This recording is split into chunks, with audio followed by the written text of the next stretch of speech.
आपल्या मुलामुलींसाठी आपण अनुरूप स्थळे शोधताय? आता आपला शोध येथे येऊन संपतो.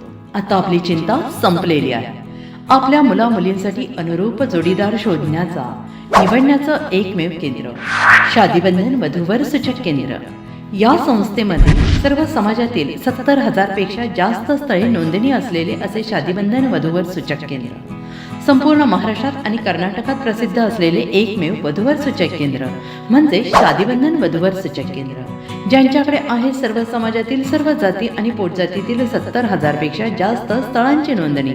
आपल्या इच्छेप्रमाणे वर्गवारी करून अनुरूप स्थळे निवडण्याची सुविधा. एक वेळा जोडले जा आणि आपलं जीवन सफल करून घ्या. हजारोंनी याचा लाभ घेतला आहे. आपणही आपल्या मुलामुलींसाठी, विधूर, विधवा, वयस्करांसाठी योग्य स्थळांची निवड करा. एक सुवर्ण संधी घेऊन येत शादीबंधन. आजच संपर्क करा.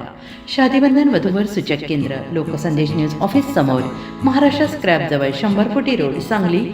पिनकोड 416416. Customer care number 9922864545. आमच्या वेबसाईटवर स्थळे पहा. आमची वेबसाईट आहे www.shadibandhan.in.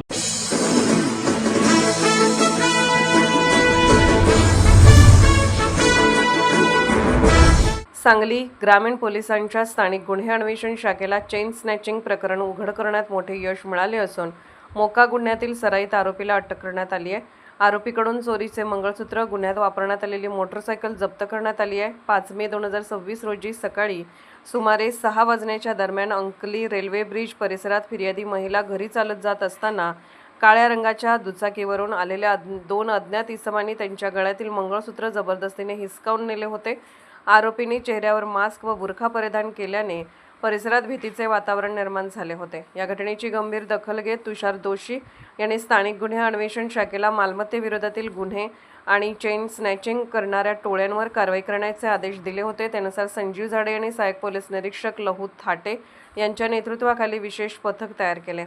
दिनांक 22 मे 2026 रोजी गोपनीय माहितीच्या आधारे पोलिसांनी नागपूर रत्नागिरी महामार्गावरील विठ्ठल पॉलिटेक्निक कॉलेजजवळ सापळा रचून आरोपी हैदर अली सरफराज कायम वय 29 राहणार मुंब्रा ठाणे याला ताब्यात घेतले. चौकशी दरम्यान आरोपीकडून 9 ग्रॅम वजनाचे मंगळसूत्र आणि एक मोटरसायकल जप्त करण्यात आली. तपासात ही मोटरसायकल चोरीची असल्याचे उघड झाले असून ती मुंबई परिसरातील गुन्ह्यात वापरण्यात आल्याची माहिती समोर आली आहे.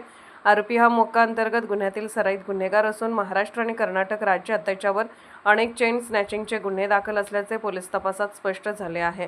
जप्त मुद्देमाल आणि आरोपीला पुढील तपासासाठी सांगली ग्रामीण पोलीस ठाण्याच्या ताब्यात देण्यात आले असून अधिक तपास सुरू आहे. अशाच विशेष घडामोडींसाठी आमच्या यूट्यूब चॅनलला सबस्क्राईब करा, फेसबुक पेजला लाईक करा आणि इन्स्टाला फॉलो करा.